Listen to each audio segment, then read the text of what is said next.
And now in gratitude, we will move for our membership joining us today. We will move to our speaker, James Dwiggins. He is the CEO of NextHome Inc., a forward-thinking real estate franchise known for its consumer-focused branding, technology, and marketing.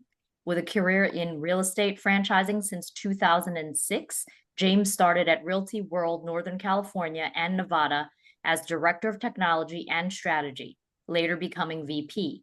In 2014, he co-founded NextHome with Tay Bashiki, marking their third company together. He is a frequent speaker and media expert on real estate and franchise technology. James has been recognized as a Riz Media newsmaker and on the Swanepoel Power 200 list. He studied business and criminal law at Cuesta College, and today he enjoys riding horses and racing cars. Thank you for joining us today, James. Thanks for having me. I appreciate it. I'm excited to be here. Thank you for the introduction. I should probably update that. I don't ride as many horses as I'd like to these days with all of the nonsense going on in real estate, but I appreciate that. So I'm going to spend this hour going through a keynote I've been doing around the country. I figure I would start with just a little bit of background. I'm also third generation in this industry. My grandfather started his real estate company in 1967. Both my parents were brokers. Both my grandparents were brokers. And I originally started working at their company. I will also preface that my company is a named defendant in one of these class action cases. We recently settled, if you've been watching the headlines.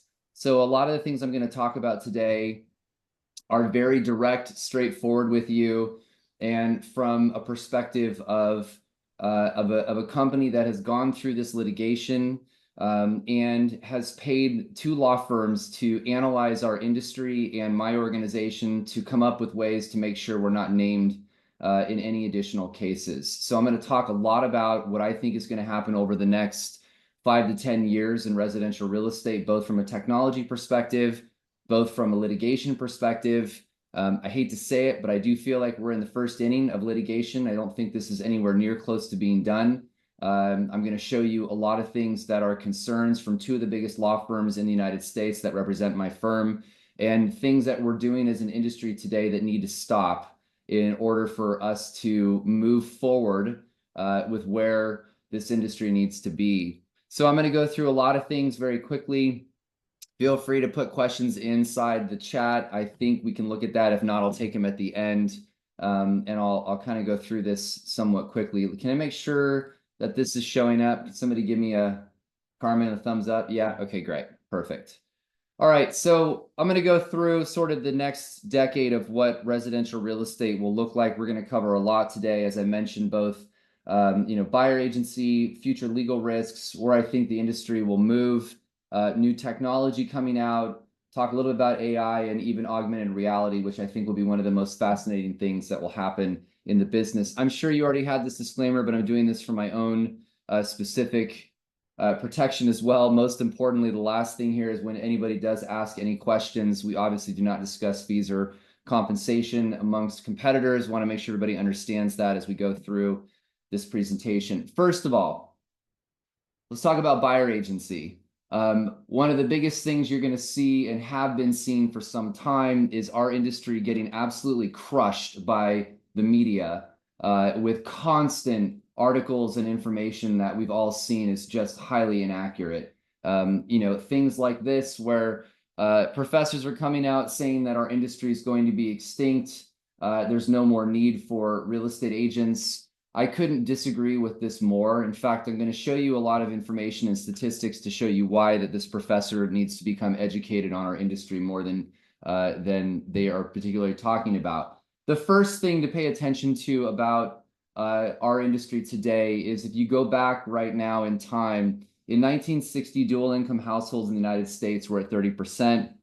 Today, we're at 60%. And why I bring this up is we're in a world today where real estate is astronomically expensive, and it takes everything possible to save up and buy a house. You have to have two incomes anymore. If you have kids like I do, you've got all these different things that you're juggling to try and make your day work. And so this idea that people are just going to go sell a house or buy a house on their own is, to me, absolutely ridiculous. To prove that even further, last year was the lowest number in U.S. history for sale by owners, down to 7%, which again, if you think about this historically, I'll give you some stats on this. Back in 2001, the use of a realtor on the buy side of a real estate transaction was 69% of the time. And today it's about 89% of the time. So this was before Zillow existed, before the internet was even a massive thing in residential real estate. There's more data and information available today than there ever has been. And yet the use of a realtor has gone up. So this idea that that this buyer agency is going to go away, I think is completely misguided. This is a study done by Ring Central recently that I thought was very relevant. 51% of customers say that customer service is more important than price. I think that's a really important thing to hone in on. They're saying we're willing to pay more for service than the price itself of that service. 70% of customers say that a convenient experience is more important than price, and 80% of customers are willing to go out of their way to do business with a company that offers better service. So you think about the two common phrases here, service and convenience. People are willing to pay a premium for these things. And so what we have to do is think about how we're positioning our business as a better convenient experience with better service, and people will pay that premium. This is a study done by 1000 Watt Consulting. My friends Brian and Mark do this. I thought this study was really interesting, where they interviewed about 1,000 different buyers and asked them a bunch of questions. And one of them was, generally speaking, did you find the help of an agent more valuable when buying or selling? Almost 50% of them said equal value, 33% more on the sell side, 20% on the buying. So it's not that far off of what you would assume would be they find more value on the sell side of the transaction. Which of these statements do you agree with more? I think this is also an interesting thing to reinforce the buyer value proposition. 76% of them said it's worth paying a real estate agent to help you buy a home because it's a big, complex, infrequent transaction. They need a professional. So again, people are saying we want help in this process. And finally, this is also an important question that was asked, because a lot of lawyers are saying that they can do this business better. Not saying that they can't do the business, but I do find it funny, the idea of lawyers opening houses, cleaning kitchens, and everything else. But if you look at the way buyers are wanting to pay for services, you've got 14% at an hourly rate, 20% at a flat rate, and 66% saying, I want to pay up to 2.5%. That's their number, to be clear, with no fee payable if I eventually decide not to buy. This is an important stat because that's a contingency fee. And I think we need to get really good at talking about how we're only compensated when we actually close the transaction. All right, the second part of my presentation that I want to go through is discussing how to enhance your value. I think this is one of the things our industry really needs to get better at. And we're going to cover this in two parts, both takeaways that you can implement today to help increase your value. And then also I'm going to show you some new software that I've been involved in that's coming to market across the US to help you with that. The first thing I want to emphasize is this: we have to completely shift the way that we approach buyers about what we do. If you think about it, you wouldn't go on a listing presentation and just hand the seller a listing agreement and say, sign here. You're going to do a consult. You're going to talk to them about their needs. You're going to figure out what they're looking for, how fast do they need to sell, all of these questions. You're going to talk about your marketing, the products that you offer, and then you're going to ask for compensation. The same thing needs to happen on the buy side. The truth is, our industry got really lazy. We didn't do what we should have been doing, which is articulating value, doing consults, and really spending time understanding what that buyer wants and explaining to them the complexity of the real estate transaction. So this is kind of my multi-part step that you can implement today. I'm going to show you a buyer consult that we trained our company on that will absolutely win every single buyer presentation you go on. The first is, you need to do this consult as I've been talking about. You need to have a really good presentation where you can articulate value clearly. There's great programs out there. I'm just showing you three that I'm aware of: Core Present, Cloud CMA, or Touch CMA. These are great buyer presentations that you can sit down and work through all the different services you offer. And then obviously work on your buyer rep agreement, whether it's exclusive or not. Now, this is how we've retrained 6,000 people in our organization to reapproach the buyer consult. The first is we talk about our services, we talk about what we do, but what we've done is we've added products and services into the presentation. So I'm going to give you a kind of an overview of what our consult looks like. So Mr. and Mrs. Buyer, in addition to all these things that I'm going to do, these 145 things that are part of the experience of buying a property, I offer a lot of different services than other realtors do today. The first is I have an affiliation with a company called Cubicasa. I know that one of the most important things that you want to see when looking at property online is a floor plan. It's actually the second most requested thing by buyers that agents don't do. So on any property that you like where there isn't a floor plan, let me know and I will go out to that property and I will go create a floor plan for you within 24 hours. Cubicasa is a free service that you can download, you can use the app, and you make it part of your buyer presentation. We're increasing value with the buyer. The second thing, Mr. and Mrs. Buyer, I know that properties are hard to look at. Sellers all have different tastes and styles. So what we're going to do is any property you're interested in, we'll also virtually stage it. I'll use a software I can go through and we'll look at the way the house can be changed, different interiors, different paint, different looks, so that you can see what this property could look like with a little bit of investment to understand what its true value could be. Number 3, I have a service called Revive Remodel. What we'll do is we'll look at the property, we'll use the photos of the property. I have a system that will look at it and tell you approximately how much money it would take to remodel this and then what the up-leg value on that property would be after that remodel. So $40,000 could create another $150,000 in equity. What am I doing here? I'm continuing to increase my value. I have a service that will change all of your utilities for you, help you get your postal service address stuff changed. There's Move Easy, Live Easy. There's a bunch of these companies that do that. I offer a home warranty for the first year. When you buy your property, the last thing you want to deal with is something breaking. We take care of that from a convenience perspective. I also have a moving service I work with, and then 2 additional apps I'm going to provide you with the close. Number 1 is an app called Front Door. Everybody who's listening to this should download this and provide this to their buyers. It's an app that allows you to download it when you get into your new home. If you don't know how to use the thermostat, or you can't figure out how to get the pilot lit, or you don't know what the service needs to be done on the equipment, pull up Front Door. They'll pull up an actual rep from Front Door via video chat, and they'll help show you how to use all of these things and maintain your property. Again, an extra service. That's $25 a year. That's it. So you gift it one time to your client at close. And then homeowner.ai is a great program for maintaining that asset over the 8 to 13 years they're going to own the property. It tells them every time they need to change their air filters, when you need to get your air conditioner service, it maintains the asset that they purchased.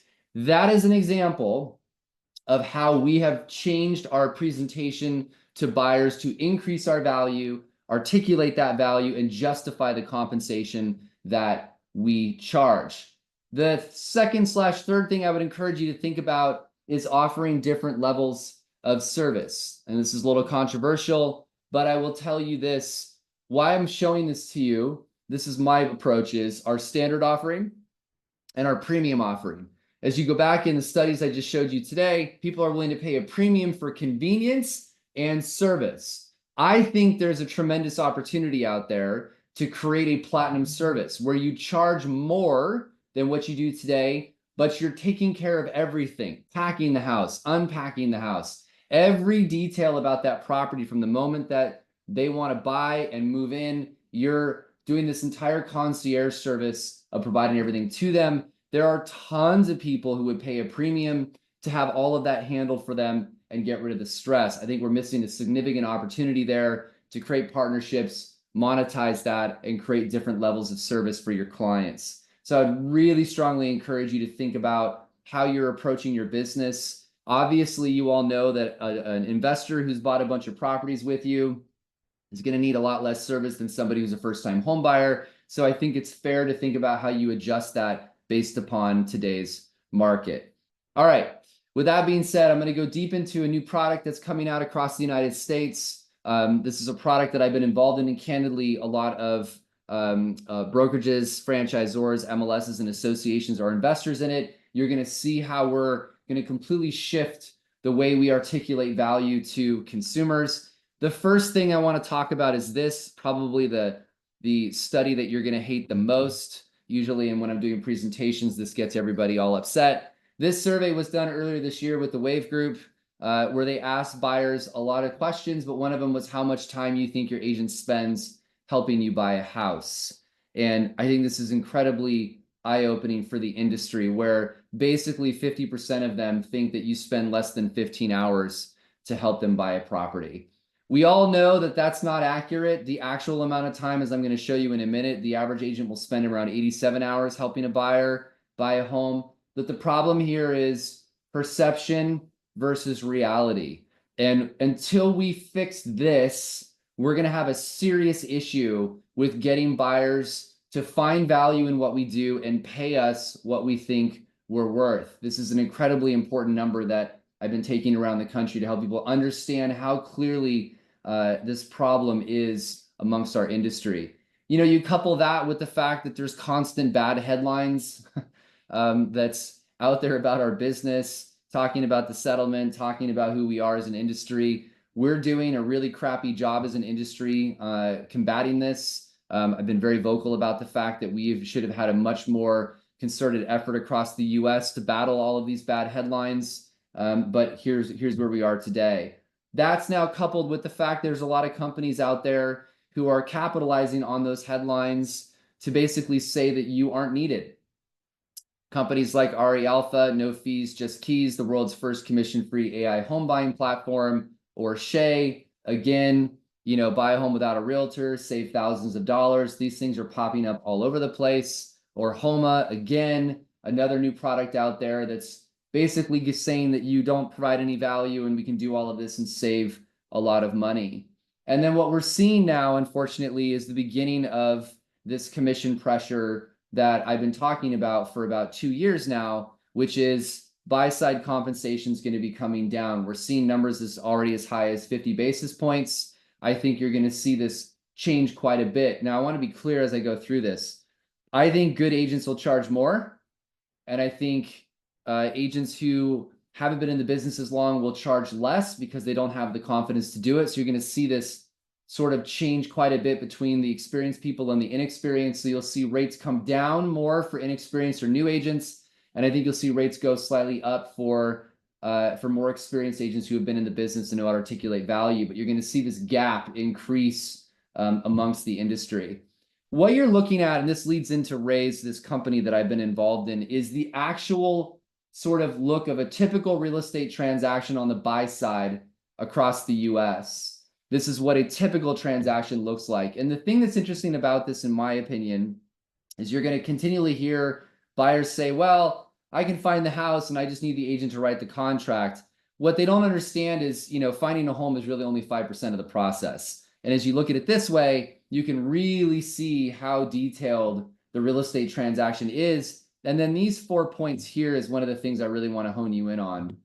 You're looking at an average deal takes around 56 days. The average amount of hours an agent will spend is 87. There'll be about 114 activities you'll do and over 200 different outcomes to get them to that actual keys part of the transaction. This is a really important part of how we need to be articulating value to consumers. And that leads me into Raise and this product that's coming to market. I'll show you really quickly about that, and then I'm going to move into legal risks that are coming towards our industry.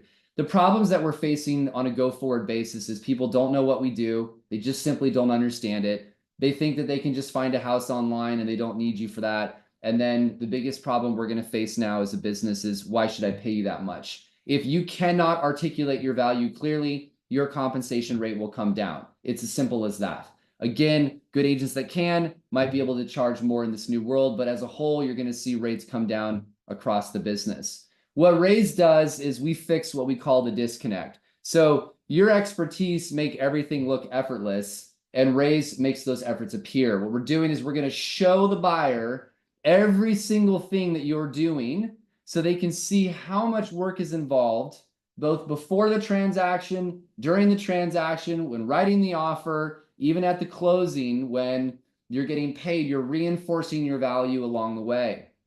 We do this by building an app that's already out in the market that tracks all the things that you do in an automated fashion. So essentially, you're in the field, you're driving to appointments, you're showing property, we're tracking your time to a location, how long you were at the location. We're going to track the phone call with the listing agent that you spend 45 minutes on the phone for. All of this data goes into this collaborative experience with the buyer so they can see all this work that you're doing that right now they don't think you're doing anything because it's all out of sight, out of mind. We do it through a variety of data integrations, things that you currently use today, stuff that's already on your phone today. Your phone is already tracking you as it is. When you use Google Maps, it's looking at where you are and where you're going.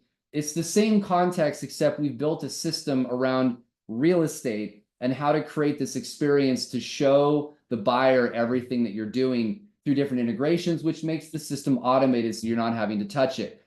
This is what we've done. First is a collaborative app between you and the buyer. The buyer is going to be able to see the 150 things you're going to be doing over the course of 56 days. And as you're doing them, it's going to update them in real time. As an example, when you're touring houses, we show each individual house that you have shown them, not online, but actually in person. Houses that they rejected, houses that you're evaluating, houses that you've had an offer on.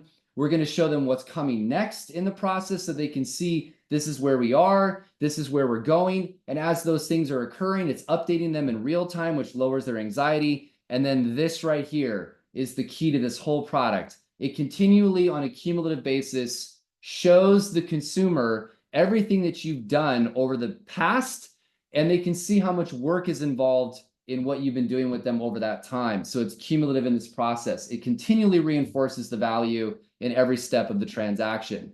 We send them weekly updates to be able to see what's happening, to remind them of the work that you're doing so they can see where they are, the stuff that's been accomplished. We celebrate what we call moments. So key things that are happening during the process, they get into contract. We celebrate that through the app. So it's gamified, makes it more of a fun experience with you in the transaction. And then at the close, there's this beautiful closing report where they can see how long it took you to work with them, the house that they purchased, the data on that property, every single detail about what you've done with them, the amount of work that was involved, and then every house that they saw with you is tagged to reinforce how much work was done in this process. Everything's designed to prop up the agent and the relationship you have with that buyer. The second part of the product is a presentation that you use to go win deals. And this is designed to lay out exactly what you're going to do with this particular buyer in great detail. You're going to articulate value clearly. So you're going to say there's 4 steps in this transaction. There's 20 different milestones that need to be accomplished. This is the average amount of time it's going to take me to help you get into a house. Right now, based upon current market conditions, both hours, number of houses we'll tour, and then purchase price versus list. In step 1, things you should do and not do, the amount of work I need to get done, and here are the 18 things I need to accomplish before I'm going to get you into step 2 of this transaction. Again, clearly articulating value to that consumer as you're talking about your fee with them. Most important part of the product is the closing report. This is a report that's generated at the end of the transaction. It lays out every single detail about what you've done, again, in a digital format so they can see all of the work that was done over that period of time. We also have a page that you can add in called compensation. The buyer thinks you make the gross commission amount, which couldn't be further from the truth. You have potentially a referral fee to pay out to a portal at 40%. You've got a brokerage split. You have operational expenses. You've got income taxes to pay. And the ironic part is all of the agents that are using Raise across the US continually to talk about how they realize they're not making anywhere near as much money as they thought they were. In fact, what's interesting is both the buyer says that, they're like, I had no idea that's how you were compensated. And the agents are looking at it going, I'm making less than $100 an hour. What am I doing? I feel like I'm in a charity. Every detail about what you've done is laid out in the report. So these will be 15 to 20 pages deep worth of information that you have done over that period of time. How everybody's using these things. They use it at the closing to justify compensation to the buyer. They're also taking the report on their next buyer consult to show a potential buyer how much work is involved in the transaction, an example of what was done with a previous client. I'm going to show you these 2 things. I'm going to move on to legal risks just to stay on track for time. This is an agent's quote recently, which I thought was very relevant to all of you. I track showings, text, phone calls, offers, written communication with buyers, lenders, insurance agents, title companies, etc. I wrote 2 unsuccessful offers and They ended up buying through my friend's father's agent, which I'm sure you've all experienced before. This was 30 hours worth of work with no sale. Or this one, 29.69 hours worth of work. This is more importantly, this is the section here I want you to pay attention to. This buyer's been in the market on and off for their first home for 3 to 4 years. And while I haven't had any showings or offers written, I have had many untracked hours of conversations, texts, emails, calls with lenders, etc. I'm telling you right now, when you start to look at what you actually do in a real estate transaction, you will realize you're not making anywhere near as much money as you thought you were. And so will the buyer. They'll see the same thing, which will give you the confidence to talk about what it is that you do and justify your compensation. All right. Now I'm going to move into legal risks. I'm going to ask all of you to keep a very open mind to what I'm going to talk about here. This has been one of the most controversial parts of my keynotes across the US, but I'm going to reinforce the following. I am a named defendant. I have had to spend $100,000 per month. I want to repeat that, per month in legal defense costs for these class action claims. 99% of you on this call cannot afford this. So what I'm trying to do is tell you what are the risks that are coming and give you very specific examples of the business practices this industry must stop doing, or it's going to end up in more litigation. I'm going to start with this first. These are the things that I'm most concerned about across the US. And just for context, I have 630 locations across the US in all 50 states. I'm able to look at things from a national perspective that most people are not. And what I can tell you is the enactment of the settlement terms is an absolute disaster depending upon what state you're in and how things are being handled. I'm going to talk generally here about stuff so that you can see what the issues really are. Number one, how do you handle buyers signing multiple buyer rep agreements? This is happening all over the country. They don't understand what they're reading because somebody docu-signs it to them. They sign the document. They didn't understand the terms. Nobody explained it to them, and they're signing these buyer rep agreements all over everywhere to view properties. I don't know anyone who's really enforcing this as far as verifying who has signed what. It's supposed to be MLSs to do this. I'm not ragging on MLSs. I'm just stating facts right now. I'm not clear about who's actually monitoring these things to verify if a buyer signed 5 or 6 of them, and then who gets paid at the closing. This is a serious issue that's happening across the US. How do you know if the buyer agent is being overpaid or not? Meaning they agreed to a certain rate inside their buyer rep agreement. The seller might have been offering more. Title's not reviewing the documents. How do we know that the compensation that's being paid is being paid correctly based upon the terms of the agreement? Agents are having buyers modify the buyer rep agreement to be paid more. I want to be very clear about this. You cannot modify your buyer rep agreement up. I realize that lawyers are saying, yes, you can because the buyer can agree to it. No, you cannot because the understanding of it from the plaintiff's lawyers who I've spent time settling with is this. The reason we have a buyer rep agreement signed before we look at a property is to set the fee regardless of what the seller is offering. It is to avoid steering. That's the whole point of why it's being done that way. If you can modify your buyer rep agreement up and the buyer agrees to it, it's going to create an opportunity where some people might be pushing buyers to properties that are offering bonuses or more money. I'm telling you right now, the lawyers will sue everybody if they continue to do this practice. We don't allow it in our organization. The spirit of the settlement is to sign a fee, agree to that fee. You show every home for sale. It doesn't matter what the seller is doing or not, compensation or not. This is a serious problem. I'm going to go into details. Another issue, non-realtors don't have to follow all the settlement terms. This is a big issue that's happening across the US. And then as you're going to hear me talk about, this is going to be extremely controversial, but I'll explain to you why. Cooperative compensation is now harming sellers. In fact, this will be the next class action case that will be filed in the US. And then my common thing that I ask is, what's the recourse? A code of ethics violation. Most agents haven't even read the code of ethics, and so this is a huge problem. I continue to talk about how there needs to be more involvement from the states so that the enforcement of terms and or legal basis, there's actual recourse for it. Let me dive into why I'm saying all of this. This is a quote from Michael Ketchmark. You all know who he is. It's important you read this. We've been monitoring what's been happening in the industry with a lot of these webinars and training programs. Just seeing how people are interpreting this and what their intention is. If anyone thinks they're going to be able to avoid the application of this settlement agreement and the law by creating some new forms or hiding this cooperation on new websites, they're wrong. If we get any sense that people or corporations are doing that out of their way around this, we plan on taking swift legal action. Considering I was just in litigation with this gentleman, I would encourage people to pay very close attention to his words. Commission sharing websites, don't do it. Do not put your information on a website with competitors operating similarly like an MLS and sharing that compensation. That's literally what they're trying to get away from. You can put compensation on your website or your listings or your advertisement, but do not couple it with competitors. Don't share it in Facebook groups. Don't put it in emails and send it to your competitors. Just follow the terms very specifically. And as you're going to hear me talk about, I wouldn't even encourage you to do any of that, which I'll talk about in a minute. These websites are being screen captured. I can tell you that agents that are on them, the plaintiffs are already looking at that. So is the Department of Justice. These are things to pay very close attention to and avoid so that you do not end up in litigation at $100,000 a month. Here's one that no one's paying attention to. Michael Douglas, or Douglas Miller, I mean, is the gentleman who is the architect of the first class action litigation called Morrell out of Illinois.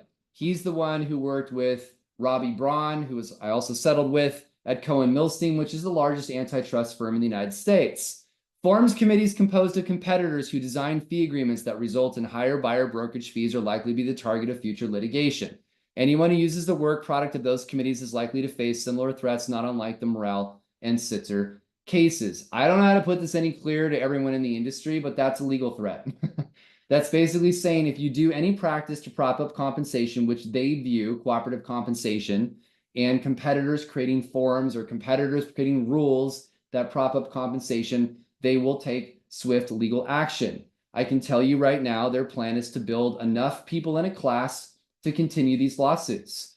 This is incredibly important. So if you are using forms created by a bunch of competitors on a committee that provide cooperative compensation and using that, that falls in that category. I know this because I've talked directly to Robbie Braun. I've talked to Douglas Miller. That is absolutely what they're going to be looking at next for future class action litigation.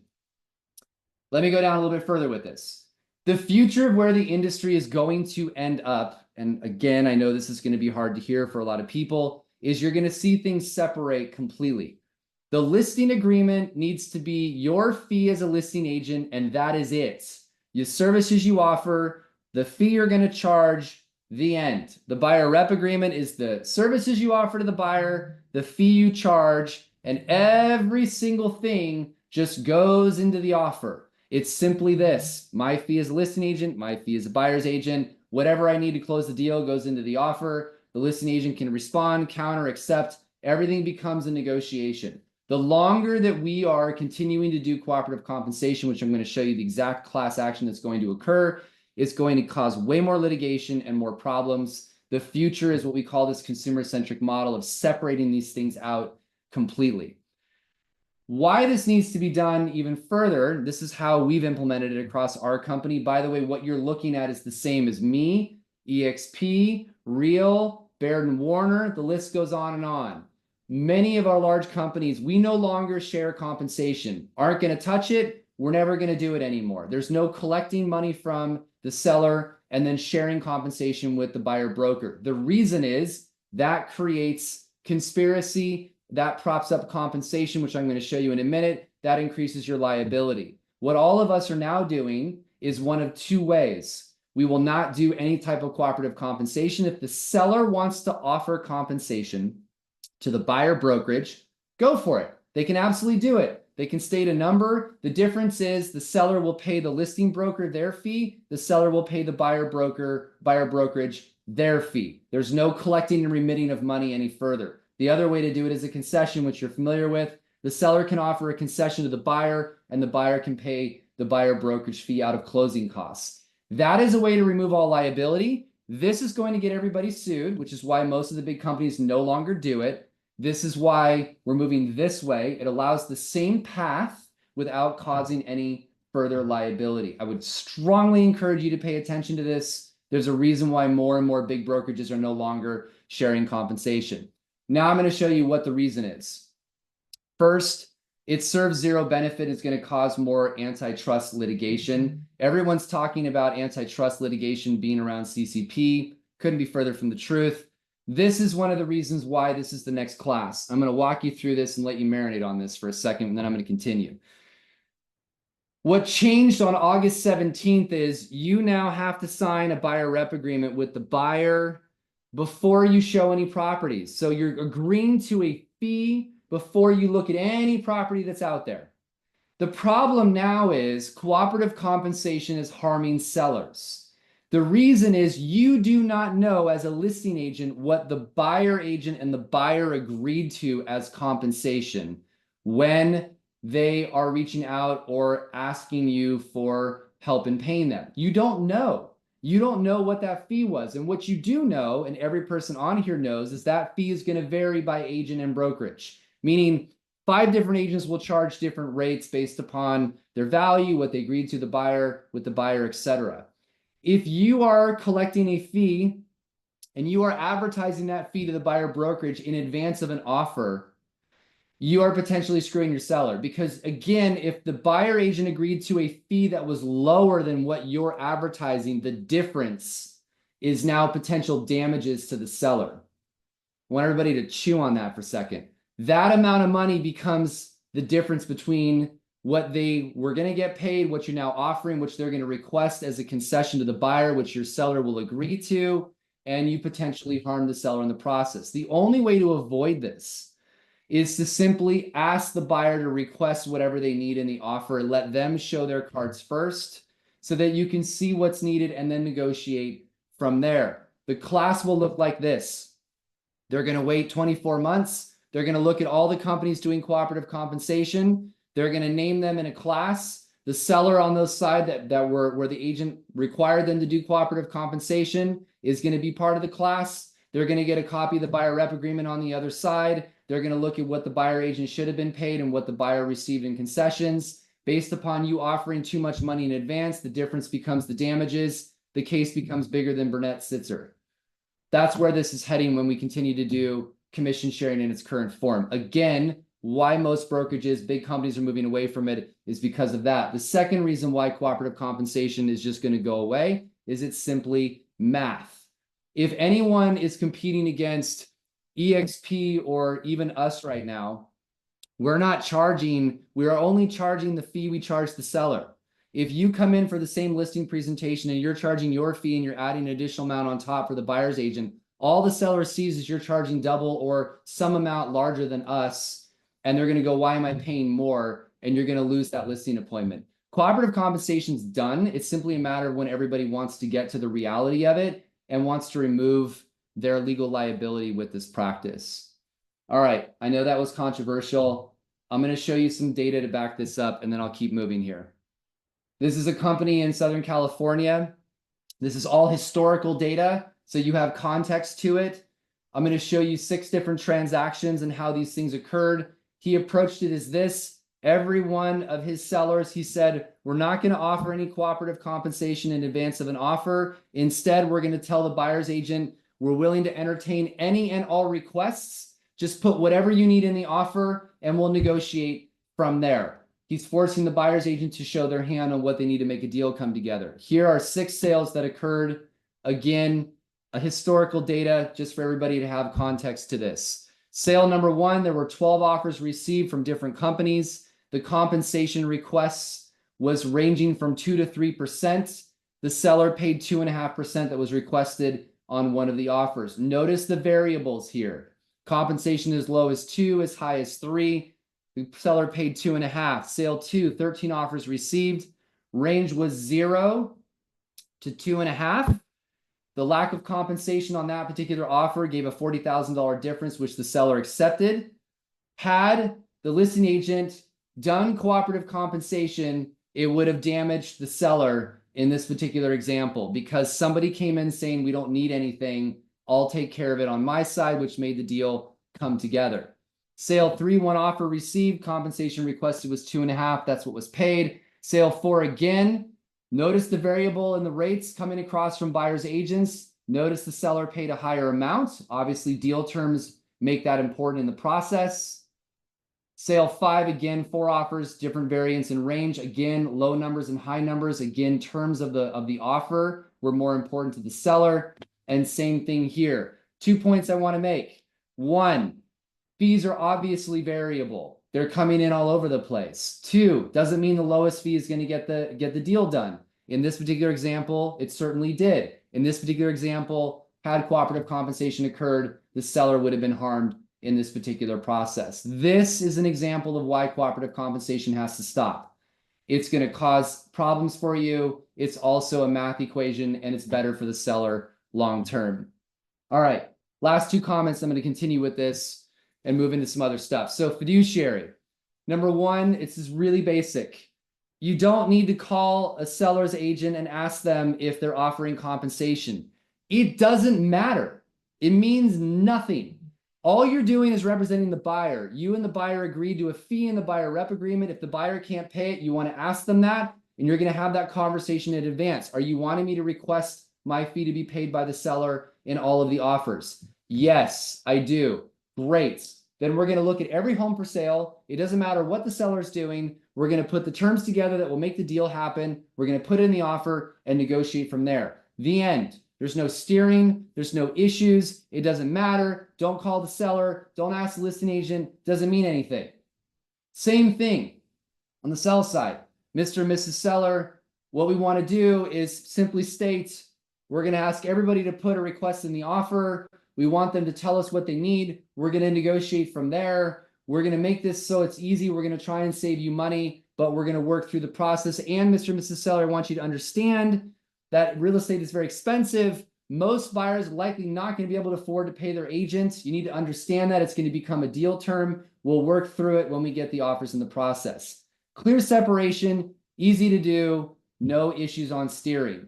If you tell a buyer that the seller's not offering compensation and that causes them not to look at the property, or you're moving them in a different direction because of it, you're steering. And the DOJ, by the way, is following all of this online right now. This is an example of what you cannot do. I know this is hard for everybody to see because this is completely shifting mindset. You cannot modify your buyer rep agreement up, as I've explained before. The reason is this. This is an actual advertisement from an agent that was online. I took the name out. Seller is offering an additional $50,000 bonus and a 2.5% buyer agent commission. Okay? Just to be clear, if you're asking the buyer to modify your buyer rep agreement in order to buy this particular property, the Department of Justice is going to go, oh, wow, you were incented to do that. That's obviously steering the buyer towards something that's paying you more money. You can't do this. This is actually creating steering when you're doing this. This should be an incentive to the buyer, not the buyer's agent. If you want to offer an incentive to get the buyer to buy the house, notice my terms here, that's how you do this. You do not do it directly to the agent, which, by the way, means builders offering bonuses don't qualify. You cannot do that. Again, your fee is set in the agreement. You're then going to show any property. Anything additional you need to request for the buyer to receive as compensation. Some things that are happening is forms aren't being done very well. This particular example I've been using is in the listing agreement. When an agent's doing cooperative compensation, there isn't a specific clause in the contract that makes it so that if the seller's paying the buyer brokerage directly, the amount collected by the listing agent goes back to the seller. Some problems in forms to pay attention to. There's obviously a lot of issues with forms out there right now, which is why you're seeing a lot of brokerages moving away from it. Most of the companies that are no longer doing cooperative compensation are not using association forms because they're concerned about liability. Northwest MLS has done a pretty good job of this overall. So in their listing agreement, they haven't done cooperative compensation for a long time. It's 3 direct methods. Seller offer of compensation, meaning the seller is willing to pay the buyer brokerage directly. Buyer request compensation in the offer, basically saying, tell me what you need and we'll work through it. And then the seller is saying, I'm not offering anything. That's also an option for them to do in the contract. I love the state of Washington has a real estate brokerage in Washington pamphlet that explains agency. Again, I think long-term, these 3 things aren't even in this listing agreement. To me, long-term, it does not even need to be there, but we'll get there when we do. Again, a pamphlet. I think every state should look at this, explaining what you do what the services are, what agency is, the different types of agency within the state. Again, making it much more consumer centric. I love how the state of Washington put this together, both with the Department of Real Estate, the Attorney General, the MLS, and the association all collaborated on this process. Northwest MLS, again, 3 pages on a buyer rep agreement, very clear and concise. The term is clearly negotiable. They address to the buyer if you signed anything else that would prohibit you signing this agreement. The broker's fee is clearly negotiable and allows variation. And then again, instructions on how do you want us to be paid? Do you want to pay us, or do you want to have it put in the offer? California Association of Realtors made some big moves recently, which I think was smart. So they enacted AB 2992, which basically made it so that the rules of the settlement, or majority of the rules of the settlement, apply to non-realtor members the same as realtor members. So everybody's playing on the same terms, which is good, kind of cleans things up, makes things easy. Some of the other risks that are coming, you're going to see in the business, agency needs to be cleaned up. This is a big problem that we're facing right now. It depends upon the state. There's, 5 different types of agency and then transaction broker. The reality is there really needs to be just 3: seller's agency, buyer's agency, and then designated agency. Dual agency is a huge problem. This is going to be something to pay close attention to. This will be eye-opening next. I think dual agency needs to go away completely. I know it's currently banned in 9 states across the US. I think I don't know if your state's one of them, but dual agency is a huge problem. You're going to see this become a hot topic with the DOJ and others. I don't believe you can represent both sides without inherent bias. There's a reason why you can't have the same lawyer represent you on both sides of a deal, or even in the same firm. They do a conflict check. Agents stand to gain a higher benefit from it, which is also why it's an issue. And then brokers double-ending deals is another problem. And then here's the biggest one. No one's even looking at this yet, but I talked to 2 insurance companies, and what they're telling me is E&O insurance is going to become a huge problem for brokerages that are doing dual agency. Here's why. 2 most common claims in E&O insurance right now: failure to disclose and misrepresentation. Notice these bottom numbers right here. When you are in a dual agent capacity, this is a 14%. Is 14% of the time. The average claim is $63,000 on failure to disclose, and on misrepresentation, 17% is $76,000. Here's what's going to happen with the outcome of this settlement. You're going to see more dual agency go, which is already starting to happen, which means you're going to see more claims. And when companies have more claims, the cost for insurance goes up, and eventually they're going to get to a spot. What I've been told by one insurance company is maybe 12 to 24 months, if you're doing dual agency at all, you will not get any E&O insurance coverage, period. This is a huge issue that's going to be coming in the industry and certainly needs to be looked at. All right, last few things here: clear cooperation policy, and then I'm going to work into augmented reality and give you a view of what Zillow and the portals are moving towards. Number 1, this is a big hot topic right now. I am very much on the pro CCP side. So just for clarity, you all know clear cooperation policy means you need to put a property in the MLS within 24 hours after you publicly start promoting it. I want to just make a few points here. I've been in this business my entire life. I remember the days of the MLS book. For those of you who have not been in this business that long, there was a book printed once a month. My parents would go and get it, and it would show them all the properties that were for sale. A large portion of those were already sold. They didn't know what properties were for sale because unless you called every real estate company to find out, you didn't know what inventory was available. They sold a lot of that inventory in-house, and it was not very consumer friendly. I remember when up to 30% of the listing inventory in Silicon Valley, California was off market. It was a disaster. I remember when sellers started suing brokerages here in Silicon Valley when they felt that they were cheated by the listing agent telling them off market would benefit them. When they found out that they had to put it on the MLS, they would have made more money. You're going to see CCP be a hot topic about recruiting more people, about increasing inventory, double-ending deals. And then this is the world that I think you must think about. Imagine a world where buyers have to register at 30 different brokerage websites to see what's for sale, because that's what we're talking about potentially moving towards. I think that CCP is an incredibly important part of the process we've built, both making it fair for buyers to see everything that's for sale, and then also making sure sellers are getting the highest price possible, which is what 99% of them want when they sell a house. The MLS is the greatest system built in the world. It doesn't mean it doesn't have issues. We should modify things, not just get rid of them altogether. The end all world here is this. I think people are underestimating severely what a world would look like without CCP, because if Zillow and Homes.com and other portals don't have listing inventory on their websites, they're going to shift business models. Pay very close attention to what the 800-pound gorilla could do if their business model was disrupted. I'm not saying they'll do this, but imagine if Zillow did convert to be a full national brokerage because they had to compete. There's a lot of recourse with CCP if we're not paying attention. We all know that obviously minorities were harmed in this as well.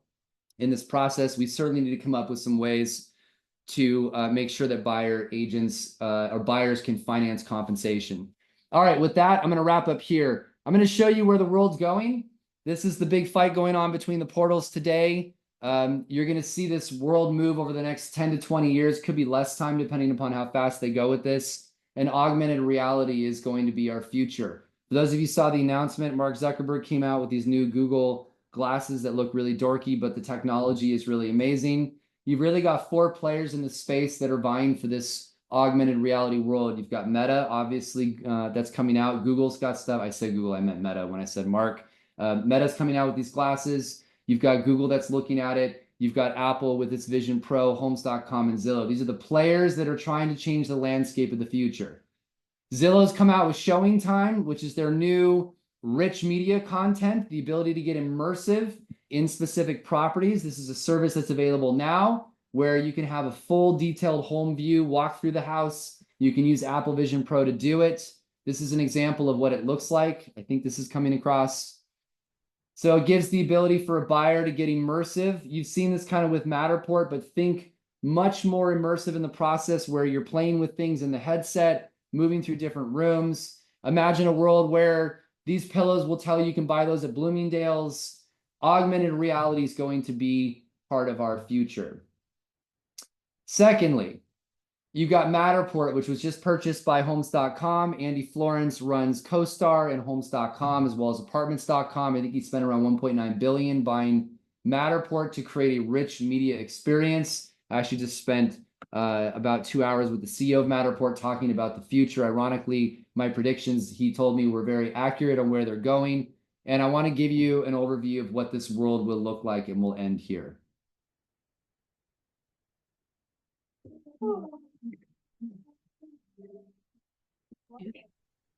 Thank you so much, James. We do have some questions if you have a few minutes. I do. Are we able to share your presentation? Yeah, absolutely. For sure. Great. Also, let me just scroll up. Liz, feel free to chime in. Yeah, thank you. I have some. So in regards to the app that you were speaking about earlier in your presentation, Raise, does the homeowner have to approve of someone filming in their home or for taking measurements or taking photos? How does that work? You mean Kubicasa that does that?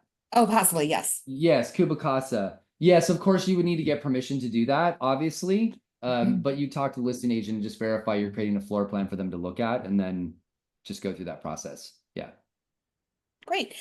If the seller, if the seller has agreed to pay a buyer compensation in their listing agreement and the terms are renegotiated through the offer with lower buyer compensation than originally agreed, do you need to re-sign the listing agreement with new terms?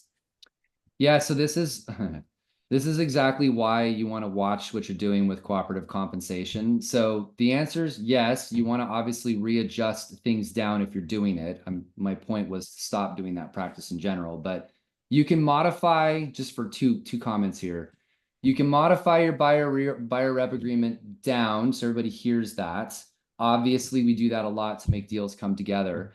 But if you're sharing things and adjusting, then you would need to obviously amend the listing agreement in that process.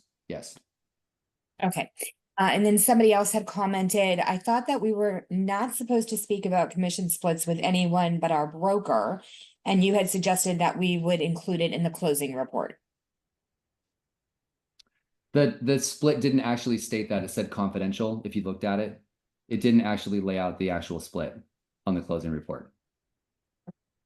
So it had the gross commission, They had, if you had, for instance, a referral fee to pay to Zillow or somebody else to help identify that, had brokerage split, it said confidential, and then it had breakdown of like operational expenses for your business and then income taxes, et cetera. So they could see sort of what happens is the buyer thinks you make the gross commission amount, and they don't understand that you're an independent contractor, you pay your own health insurance, that you're not an employee, you don't have any taxes pulled out. So the idea behind that compensation layout was to help them understand how your business operates. But the brokerage split was not identified. Thank you. Is there a difference between saying you will offer compensation versus announcing a specific amount they will offer? Yes. So what we have trained, and I'm going to give you the exact language that almost all the major brokerages are moving towards, is seller is willing to entertain any and all requests, put it in your offer, which, to be clear, is most MLSs, that's also compliant language to put in the notes, because we didn't talk about compensation and we didn't talk about concessions. We're simply saying the seller is willing to entertain any and all requests. You can use any version of that you want. We do that. We're not saying anything other than we're willing to entertain whatever you need. You could request the owner's helicopter. We don't care. Like, put whatever you need to get a deal done in the offer, and then we will respond accordingly. That's the best approach. Now, you can go any version of that. And to be clear, all the way up to if your seller wants to offer compensation, what we do, just for context, is we have our agents have them sign a document. We call it the CYA doc, which is that we told you we recommend this language to advertise. If you want to advertise an amount in advance of an offer, that was your choice. You decided to do that. And we're happy to do that, but making sure that we're putting that onus on the seller. So you can do that. My example would be, there's really 3 scenarios where we think that makes sense.